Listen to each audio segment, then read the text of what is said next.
இந்த வாரம் விஜய் டிவில நடந்த நித்யா நானால நடந்த ஒரு ஹாட்டான டிபேட்டை பத்தின ஒரு ஜாலியான வீடியோ தான் சார். நான் ஐடி கம்பெனி ஒர்க் பண்ணிட்டு இருக்கேன் சார். எல்லாரும் அதிகமாக மக்கள் அதிகமாக போகிற இடம் அப்படின்னு பார்க்கும்போது ஃபுட் ஏரியா வந்து எக்ஸைட்மெண்ட் பண்ணுச்சு.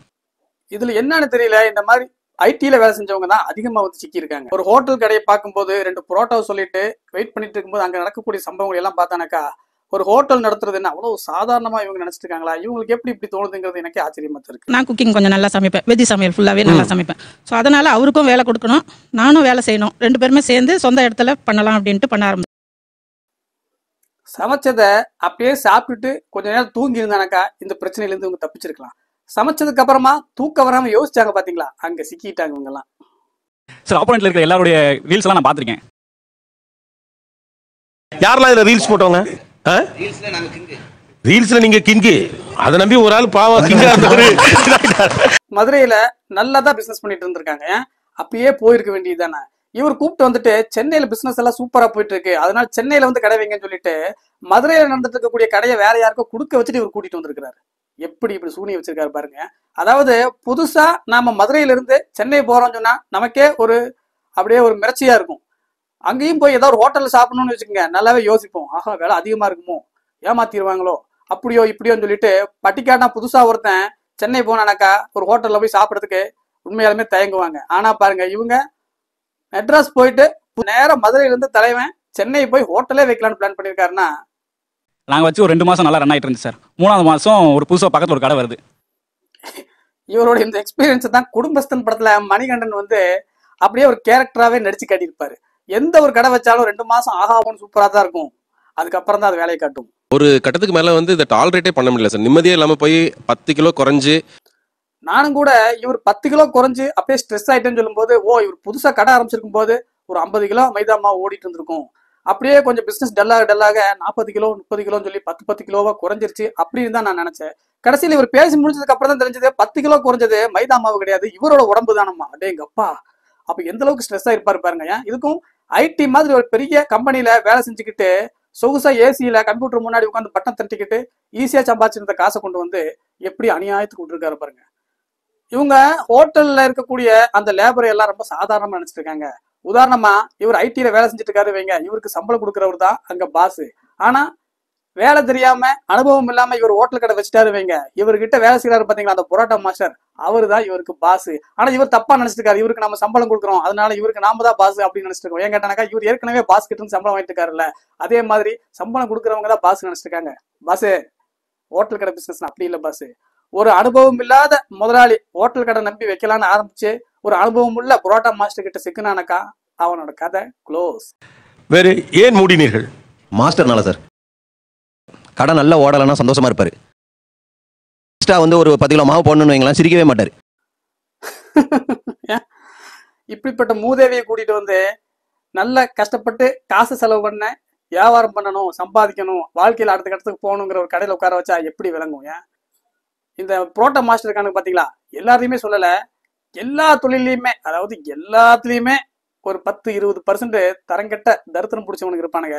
அவனுக்கு நமக்கு வந்து சிக்கனா தான் நாம சீரழிவோம். அதாவது கடையில ஒரு 10 கிலோ மாவு எக்ஸ்ட்ரா ஓடிச்சுன்னா இந்த கடை நல்ல பிசினஸ் டெவலப் ஆகும், இந்த கடை இன்னும் ரொம்ப நாளைக்கு நீடிச்சு நிற்கும், இங்க தொடர்ந்து நமக்கு வேலை கிடைக்கும், இன்னும் பிசினஸ் அதிகமாச்சுன்னா 10 ரூபா சம்பளம் கூட சேர்த்து தருவாங்கிற சிந்தனை இல்லாம இன்னைக்கு 6 மணி ஆச்சுன்னா போதும் டைமை பார்த்துட்டு இந்த ஸ்கூல் குழந்தைக்கு எப்படி எப்படா பெல் அடிக்கும்னு உட்காந்துருப்பாங்க. அந்த மாதிரி போராட்டா வித்தா என்ன, குருமா வித்தா என்ன, 6 மணி ஆச்சுன்னா மாஸ்டர் சம்பளம் 1000 கூட நான் கிளம்புறேன்னு சொல்லி வாங்கிட்டு ஓடக்கூடிய இந்த மூதேவியெல்லாம் வச்சுக்கிட்டு தொழில் நடத்தினாக்கா எப்படி விளங்குங்க? இந்த மாதிரி மனசாட்சியே இல்லாம இருக்கக்கூடிய ஆட்கள்னால தான் புதுசா இந்த ஹோட்டல் தொழில அனுபவமே இல்லாம வந்து வாழ்க்கையே வெறுத்து போனவங்க அதிகமா இருக்காங்க. இந்த மூதேவி இன்னொரு வேலையை பண்ணியிருக்கான் பாருங்க, அது என்னன்னு பார்க்கலாம். ஏதாவது ஜாமா இல்லை அப்படின்னா அங்கே வாங்கிக்கங்க அப்படின்னு நான் சொல்லியிருப்பேன். எல்லாம் வாங்கி போட்டிருக்கேன் ஒரு நாள், ஆனால் வந்துட்டு அடுத்த நாள் பில்லு வருது 1200 ரூபாய்க்குன்னு. நான் தான் எல்லாம் வாங்கி தந்துட்டேன் அப்படின்னு கேட்டா அவங்க மாஸ்டர் அவர் வீட்டுக்கு வாங்கினது அப்படின்னாங்க. மாஸ்டர் தனியா சம்பளத்தையும் வாங்கிட்டு கடைக்கு அவசரத்துக்கு ஏதாச்சும் கொஞ்சம் மாவோ எண்ணெயோ முட்டையோ வாங்கிக்கிறான்னு சொல்லி கொடுத்த அந்த பர்மிஷனை அவன் வீட்டுக்கு வாங்கிட்டு போயிருக்கான் பாருங்க. ஏன் சனியம் பிடிச்சவன். இவரு ஐடில வேலை செஞ்சுட்டு இருக்காரு, அவன் கடையில ஆட்டையை போட்டு இருந்திருக்கான். சாதாரணமா ஒரு டீலர்ஷிப் எடுத்து பண்ணக்கூடிய பிசினஸ்லயே சிஸ்டத்திலேயே டுபாக்கூர் கணக்குகளில ஏத்தி அமௌண்ட் எடுத்துட்டு போகக்கூடிய திறமையான தொழிலாளர்கள் இன்னைக்கு நிறைஞ்சு போயிட்டாங்க. இவர் பாருங்க எவ்வளவு வெள்ளந்தியா இருக்காரு. நம்மளால இதை சமாளிக்க முடியாது அப்படின்றத தாண்டி இதை ஏன் போட்டு சமாளிக்கணும், நம்ம நிம்மதியாக இருப்போம், நம்ம வாழ்க்கையை நம்ம பார்ப்போம் அப்படின்னு சொல்லிட்டு நான் கடையை க்ளோஸ் பண்ணிட்டேன். ஆனால் கடையை க்ளோஸ் பண்ண அன்னைக்கு தான் நான் சந்தோஷமா இருந்தேன். பா, ஒரு மனுஷன் புதுசா ஒரு கடையை ஆரம்பிக்கும் போது எவ்வளவு கனவுகளோட ஆரம்பிப்போம். என்னதான் எவ்வளவு ஆயிரம் எத்தனை லட்சமே சம்பளம் கிடைச்சாலும் நாம இன்னொருத்தனுக்கு அடிமையா ஒரு லேபரா ஒரு தொழிலாளியா தான் இருக்கிறோம். சின்னதா வருமானம் கிடைச்சாலும் அது நிரந்தரமா லைஃப் லாங்கா கிடைக்க போகுது, அதுவும் நம்மளுடைய சொந்த பிசினஸ்ல கிடைக்க போகுதுன்னு சொல்லும்போது அந்த கடையை ஓபன் பண்ணும்போது அவன் எவ்வளவு கனவுகளோட ஆரம்பிச்சிருப்பான். ஆனா பாருங்க, அந்த கடையை ஆரம்பிச்ச அந்த நாள் இருந்த சந்தோஷத்தை விடவும் அந்த கடையை இழுத்து பூட்டி போதுண்டா சாமின்னு சொல்லிட்டு அதை கை கழுவி விட்டு அந்த நாள் தான் அவன் ரொம்பவே சந்தோஷமா இருக்கான்னு சொன்னானாக்கா அது எந்த மாதிரியான ஒரு கொடூரமான பிசினஸா இருந்திருக்கும். அந்த பிசினஸ் அவன் எவ்வளவு டார்ச்சர்கள் அனுபவிச்சிருப்பான். பிரான்ச்சைஸ் எடுத்து குல்ஃபி ஷாப் 2 ரன் பண்ணிட்டு இருந்தோம். அதுவும் நஷ்டமா? அதுவும் நஷ்டம் தான். கடை ஓப்பன் பண்ண அன்னைக்கு 32,000க்கு ஓடிச்சு. ஒரு ஜனவரி மந்த் வரும்போது 1,500 2,000 தான் ஓடிச்சு. புதுசா இல்லாத ஒரு இடத்துல புதுசா ஒரு கடை உருவாயிருக்கு, டேஸ்ட் எப்படி இருக்கும், அந்த அட்மாஸ்பியர் எப்படி இருக்கும்னு சொல்லி ஆர்வத்துல ஒரு கூட்டம் டேஸ்டே இல்லாட்டியும் சரி ரேட்டு அதிகம் கம்மிங்கிறத பத்தில யோசிக்கவே மாட்டாங்க, ஏறிடுவாங்க. அதுவே அவங்களுக்கு அன்னைக்கு நைட்டு தூக்கத்துல பயங்கரமான ஒரு கனவை கொடுக்கும். அம்பானி அதானி ரேஞ்சுக்கு கனவு காட்ட ஆரம்பிச்சிருவாங்க. ஒரே மாசத்துல அந்த இரவு முதல் இரவு மாதிரி மறக்க முடியாத ஒரு இரவா போயிடும். நாங்க சொந்த இடத்துலயே ஆரம்பிச்சோம். சரி, இந்த ரெண்ட் ப்ராப்ளம், ஒர்க்கர்ஸ் ப்ராப்ளம் எதுவுமே இல்லாத ஹஸ்பண்ட் அண்ட் ஒய்ஃபா ஆரம்பிச்சோம். சூப்பர் ஐடியாவா இருக்கு. நினைச்சு பாருங்க, அனுபவமே இல்லாம அடுத்தவனை நம்பி பெரிய அட்வான்ஸ் வாடகை எல்லாம் கொடுத்து இறங்குனா தான் பிரச்சனை. சொந்த இடத்துல வேலைக்கு கூட ஆள் இல்லாம எல்லா வேலையும் நம்மளே இழுத்து போட்டு செஞ்சா எப்படா நஷ்டமாகும், பாத்திரண்டா ஒரு கைன்னு சொல்லிட்டு இவங்க கப்பிள்ஸா இறங்கியிருக்காங்க. ஃப்ரைடே நைட்டு ஊருக்கு போயிடுவாங்க. சாட்டர்டே சண்டேஸ் எங்களுக்கு ஃபுல்லாவே எதுவுமே ஓடாது. பரோட்டா, நாங்க பரோட்டா ஹோம்லி ஃபுட்ன்றனால பரோட்டா நாங்க யூஸ் பண்றது இல்லை. ஏன் இந்த கஸ்டமருடைய வேலையே இதுதான். ஒரு கடையில போய் இல்லாததான் கேட்பாங்க, எல்லாமே இருக்குன்னு சொன்னானாக்கா அப்படியா அவன் எல்லாத்தையுமே வாங்கி திங்க போற மாதிரி. நாமளே பாருங்க, ஒரு ஐஸ்கிரீம் பார்லர் போறோம், அங்க போன உடனே வனிலா மட்டும் தான் சார் இருக்கு, வேற எதுவுமே இல்லைன்னு சொன்னா அப்படின்னு சொல்லிட்டு போயிடுவோம். எல்லாமே இருக்குன்னு சொன்னானாக்கா அந்த மெனு கார்டுல 50 பேரையும் உட்காந்து அப்படியே ஒரு கவிதை மாதிரி படிச்சு பார்த்து என்ஜாய் பண்ணிட்டு கடைசியில வெண்ணிலா கொடுங்கன்னு கேட்போம். இதுதான் கன்சியூமருடைய மெயின் செட்டு. இதுக்கெல்லாம் தாக்கு பிடிக்கிற மாதிரி இருந்தா தான் இந்த தொழில சக்சஸ் பண்ண முடியும், அடுத்த கட்டத்துக்கு போக முடியும். நீ எப்படியா இருந்தாலும் வெண்ணிலா தாண்டா கேட்ப, வெண்ணிலா தாண்டா இருக்குன்னு சொன்னானாக்கா நம்ம இந்திக்கார மாதிரி வண்டியில தட்டிக்கிட்டு வனிலா வனிலான்னு சொல்லிட்டு போனானாக்கா தான் அந்த வியாபாரத்தை பண்ண முடியுமே தவிர நீங்க அதுக்கு பிரம்மாண்டமான செட் எல்லாம் போட்டு அங்க உட்காந்தீங்கன்னாக்கா நடத்த முடியாது. இதே தான் ஹோட்டல்னு வந்தானாக்கா பொரோட்டா இல்ல சொன்னாலே இன்னைக்கு இருக்கக்கூடிய யூத் பசங்க டென்ஷன் ஆயிருவாங்க. இவங்க எதையெல்லாமோ யோசிச்சிருக்காங்க, கடைக்கு அட்வான்ஸ் இல்ல, வாடகை இல்ல, வேலைக்கு ஆள் இல்ல, இதையெல்லாம் யோசிச்சாங்களே. ஹோட்டல் கடைன்னு சொன்னானாக்கா முதல்ல பொரோட்டா இருக்கணும்னு யோசிச்சாங்களா? இந்த இடத்துல தான் இவங்க சரிஞ்சிருக்காங்க. நான் நைட் ஷிஃப்ட் ஒர்க் பண்ணிட்டு இருக்கேன். நைட் ஷிஃப்ட் முடிச்சுட்டு நான் ஜாமா வாங்குறதுக்கு ஃபுல்லா அலைஞ்சு அந்த ஒரு நிலைமையில தான் நான் இருக்கேன். அதுவும் அந்த ஏரியால கேக்குறாங்க, நாம கெஃபே மாதிரி வச்சிருக்கோம், டீ காஃபி வடை பஜ்ஜி போண்டாலாம் போடுங்க. அவங்க அம்மா நீங்க தானே இந்த கடையை மூடலாமா வேண்டாமா? வடையெல்லாம் போட்டா ஓடுங்க. கடை வச்சதுல இருந்தே நல்லா யாருமே வீட்டுல ஒரு நிம்மதியா இல்ல. எம்என்சி கம்பெனி மாதிரி ஒரு பெரிய கம்பெனியை வேலை செஞ்சுட்டு இருக்காங்க. இருந்தாலும் எக்ஸ்ட்ராவா இன்னொரு இன்கம் வேணும்னு சொல்லிட்டு ஒரு பிசினஸ் ஆரம்பிச்சு வீட்டுல அப்பா அம்மாவே உட்கார வச்சிருக்காங்க. பர்கரு இந்த மாதிரி ஸ்டைலான பிசினஸ் எல்லாம் பண்ணி அப்படியே ஒரு பிசினஸ் செட்டப் பண்ணணும், அதுல இருந்து ஒரு ஏர்ன் பண்ணணுங்கிற ஐடியா போல தெரியுது. கடை வச்சானக்கா வீட்டுல எல்லாம் நிம்மதியா இருப்பாங்க, ஏதோ வருமானம் வருதுன்ட்டு. கடை வச்சதுனால நிம்மதியே இல்லைங்கிறாங்க. பாத்தீங்கன்னா அப்ப எந்த மாதிரியான பிசினஸா இருக்கும்? கெத்தான ஒரு ரிச்சான பிசினஸ் பண்ணலாம்னு சொல்லி கடையை வச்சானக்கா வரவன் போறவன் வடை போண்டா இருக்குன்னு கேட்கறாங்க. இவனுங்களை நம்பி வடையை போட்டானாக்கா இனிப்பு வடை இல்லையான்னு கேட்பானுங்க, பஜ்ஜி இருக்குன்னு சொன்னானாக்கா அதுக்கு சட்னி இருக்கான்னு கேட்பானுங்க. இந்த மாதிரி இவனுங்களை எல்லாம் நம்பி அந்த ஏரியாவில் கடை வச்சானாக்கா எப்படி இருக்கும் யோசிச்சு பாருங்க. அதனால தான் கடைசியில இவங்க வடையும் இல்லை கடையும் இல்லை, இறங்கி ஓடுங்கடா எல்லாம், நாங்க குடும்பத்தோட நிம்மதியா இருக்கோம்னு சொல்லிட்டு கடையை இழுத்து பூட்டியிருக்காங்க. ஒரு 10 ரூபா சம்பாதிக்கணும்னு சொல்லி கஷ்டப்பட்டு கடை வச்சதுக்கு வரக்கூடிய நிலைமையாடா இதெல்லாம். சார் 2012 ஸ்டார்ட் பண்ணோம் சார். ஸ்டூடெண்ட்டை பேஸ் பண்ணி தான் நாங்கள் ஊரப்பாக்கத்தில் ஸ்டார்ட் பண்ணோம். ஆனால் ஸ்டூடெண்ட்டே வரல சார். ஸ்டூடெண்ட் எதிர்பார்த்து தான் இவங்க கடை வச்சிருக்காங்கன்னு சொன்னாக்கா கண்டிப்பா அது ஏதோ ஒரு இன்ஸ்டியூட்டோ இல்லை அகாடமியோ ஸ்கூலோ காலேஜோ பக்கத்துல தான் இருக்கும். ஆனா ஒரு ஸ்டூடெண்ட் கூட வரலன்னு சொன்னானாக்கா என்ன மாதிரி இருக்கும் அந்த கடை? எனக்கு கொஞ்சம் ஆச்சரியமா தான் இருக்கு. சாப்பிட்டுட்டு இருக்கும்போது பார்த்தீங்கன்னா ஏசி எல்லாமே ஃபுல்லாக லைட்ஸ் எல்லாம் ஆன் பண்ணும்போது கரண்ட் பட்டுன்னு வெடிச்சு போயிடும். என்ன எழுந்து போயிடுவாங்க, ஃபுட்டு வேஸ்டா போயிடும், பே பண்ண மாட்டாங்க. எவ்வளவு லாஸ் பிசினஸ்ல? 25 lakhs சார். சம்பளம் கொடுக்கலன்னா என்ன அடிக்கவே வந்துட்டான் சார். எல்லாமே நான் தான் பார்த்துப்பேன்.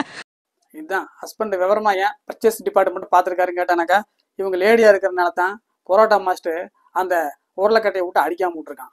இதுவே அவங்க ஹஸ்பண்ட் இந்த மாதிரி வரவு செலவு விவரத்தை எல்லாம் பார்த்துருந்தாங்கனாக்கா உசுருக்கே ஆபத்தா முடிஞ்சிருக்கும்னு நினைக்கிறேன். டெய்லி ஃபினான்ஸ் வாங்கி அந்த மாதிரி ஒரு சிலது பண்ணிட்டு இருந்தோம். இப்போ வித்துட்டு வெளில வந்துட்டீங்களா, விட்டுட்டு வெளியில வந்துட்டீங்களா? சுத்தமாக எல்லாத்தையும் உடச்சி எடுத்துட்டு வெளில வந்துட்டோம். இன்னும் இப்போ போன வாரம் தான் ஒரு ஹோட்டல் ஸ்டார்ட் பண்ண சார். மறுபடியுமா? ஏமா கடையை அக்கா பிச்சு போட்டுட்டு வந்துட்டு இந்த பக்கமே தலை வச்சு படுக்க மாட்டேன், வாழ்க்கையில நீ நான் ஹோட்டல் கடையில கூட போய் சாப்பிட மாட்டேன்னு சொல்லுவீங்கன்னு பார்த்தா மறுபடியும் சின்ன லெவலில் ஆரம்பிச்சிருக்கோம்னு சொல்றாங்க சார். அங்கே போய் கருப்பட்டி காஃபி ஃப்ரான்ச்சைஸ் எடுத்து வச்சது தப்பு. அதுவும் ஃபேமிலியாக செஞ்சோம். அம்மா அப்பா ஒய்ஃபு எல்லாம் சேர்ந்து பண்ணோம். அம்மா அப்பாவுக்கு முடியல, சரி இதுக்கு மேலே வேணாம் தான் க்ளோஸ் பண்ணோம். பாருங்க, சம்பந்தமே இல்லாத ஒரு விஷயத்த ஆப்பிளையும் கருப்பட்டியையும் சேர்த்தி ஆப்பிள் கருப்பட்டி காப்பி அப்படின்னு சொல்லி மக்களை மாக்கானாக்கிறதுக்கு முயற்சி பண்ணியிருக்கானுங்க. இந்த விஷயத்தை தான் இவர் மூலமா டீட்டெயிலா கறந்து கடைசியில இந்த ஆப்பிள் கருப்பட்டி காப்பிக்கு கோபிநாத் கருமதி பண்ணி விட்டாரு. வாங்க என்னன்னு கேட்போம். என்னெல்லாம் சொல்லி கேத்திருக்கானுங்க பாருங்க. எவ்வளவு லாஸ் ஆச்சு? 10 லட்ச ரூபாய் கிளாஸ். ஏண்டா கருப்பட்டி காப்பி விற்கிறதுக்கு எதுக்குறா 10 லட்சம் ரூபாய் செலவாச்சு?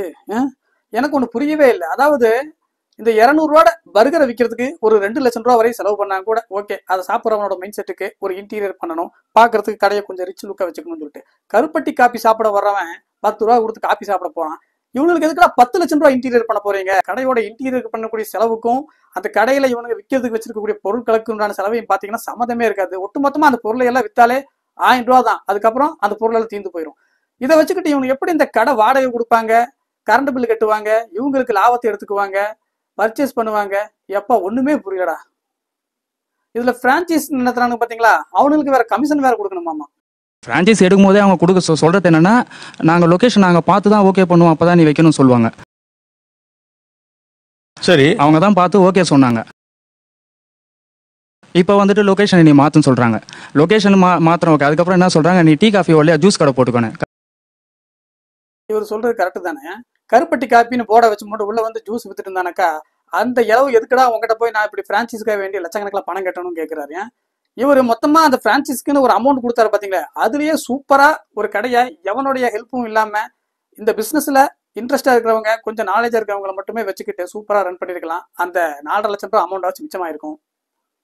அப்படி என்ன அந்த கருப்பட்டி காப்பி அப்படிங்கிற பேர் என்ன பெரிய பீஸா கட்டு, மெக்டொனால்டு, KFC மாதிரியான பேரா? ஆப்பிள் கருப்பட்டி காப்பின்னா தக்காளி கருப்பட்டி காப்பின்னு வச்சுட்டு போக வேண்டியது தானே. மக்கள் பார்த்துட்டானா கனெக்ட் பண்ணிக்குவாங்க, ஓகே விஷயம் இருக்குன்னு சொல்லிட்டு உள்ள வந்துட்டு பிடிச்சிருந்துச்சுன்னா சாப்பிட்டு போக போறான். இவனுக்கு இதுதான் இந்த மக்களை எப்படியாச்சும் அந்த பிராண்ட் நேமுங்கிறதுல விழுகுறாங்க பாத்தீங்களா, இவங்க தான் இவங்களுடைய டார்கெட்டு. ஒன்றும் சொல்றதுக்கு இல்லை கைஸ். ஒரு தொழில் ஆரம்பிக்கும் போது பணத்தை விடவும் அனுபவங்கிறது ரொம்பவே முக்கியம். அது என்னங்கிறத ஒருத்தர் பாருங்க பாடமாவே நடத்துறாரு. பேசிக்கலி சார் நாலேஜ் வேணும் சார் கொஞ்சம் இந்த இண்டஸ்ட்ரிக்கு. Just like any other industry கொஞ்சம் நாலேஜ் வேணும். நான் ரெஸ்டாரண்ட் ஆரம்பிக்கணும்னு முடிவு பண்ண உடனே 6 மாசம் பள்ளிக்கரணையில ஒரு ஹோட்டல்ல வேலைக்கு போனேன். நான் உள்ள செஃப்பா இருந்திருக்கேன் சார், கிளீனரா இருந்திருக்கேன், பாத்திரம் கழுவி இருக்கேன். KOTன்னு சொல்லுவாங்க, ஃபுட் ஆர்டர் வந்தா மாஸ்டர் கிட்ட சொல்லி அந்த டைமுக்கு அந்த ஃபுட்டை வெளியே கஸ்டமர் கொடுக்கறது. கேஷியரா இருந்திருக்கேன், வெயிட்டரா இருந்திருக்கேன், கேப்டனா இருந்திருக்கேன், ஆர்டர் எடுத்திருக்கேன். பிரியாணி போடுறதுக்கு ஆள் இல்லைன்னா நான் பிரியாணி போடுவேன், பரோட்டா போடுறதுக்கு ஆள் இல்லைன்னா நான் பரோட்டா போடுவேன். ஒண்ணுமே நாலேஜ் இல்லாம இவங்க பாட்டுக்கு 4 பிசினஸ் ஒரே நேரத்தில் பண்ணுவாங்களா? வேற ஆளை நம்பி கடையை நடத்துவாங்களா? அது சக்சஸ் ஆயிடும். எப்படி சார் நடக்குது? நியாயமான பாயிண்ட். ஒரு தொழில் ஆரம்பிக்கிறதுக்கு முன்னாடி அதுவும் குறிப்பா ஃபுட் சம்பந்தப்பட்ட ஒரு ஹோட்டல் பிசினஸ் ஆரம்பிக்கிறவங்களுக்கு எந்த மாதிரியான எக்ஸ்பீரியன்ஸ் வேணுங்கிறத பத்தி ஒரு பாடமே நடத்திட்டு இருப்போங்க. இந்த நிகழ்ச்சியோட கடைசியில கோபி அங்க வந்திருந்த ஒரு விருந்தினர்கிட்ட கேட்டாரு, ஏன் சார் இப்படி புதுசா பிசினஸ் பண்ண ஆரம்பிக்கிறதுக்கு நிறைய பேர் ஆர்வமா இருக்காங்க, பணத்தோட இருக்காங்க, ஆனா பாருங்க எந்த பிசினஸ்ல போறதுன்னு தெரியாம தான் எல்லாமே இந்த ஃபுட் பிசினஸ்ல இறங்கி காசு தொலைக்கிறாங்க.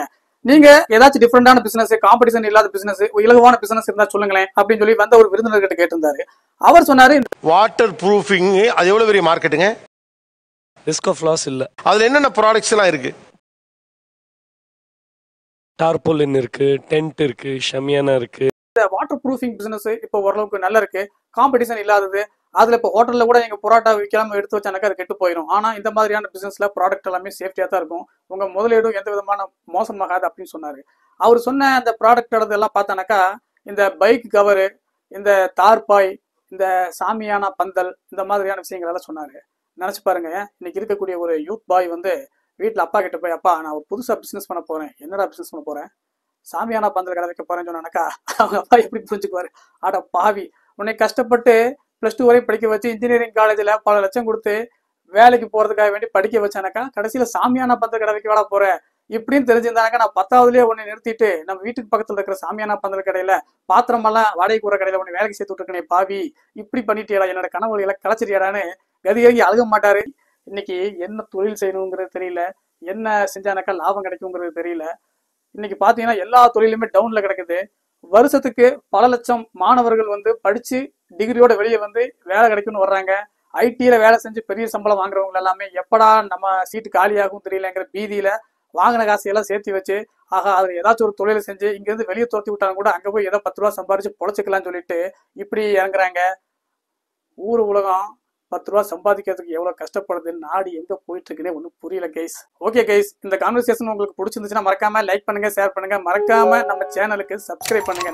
லைக் ஷேர் கமெண்ட்ஸ் எல்லாம் ரொம்பவே கம்மியா இருக்கு, கொஞ்சம் கவனிச்சு விடுங்க கைஸ். மீண்டும் வேறு வீடியோவில் உங்களை சந்திக்கிறேன். அதுவரை உங்களிடமிருந்து விடைபெறுவது உங்கள் நண்பன் டிடி ப்ரோ. மகிழ்ச்சி பரவட்டும்.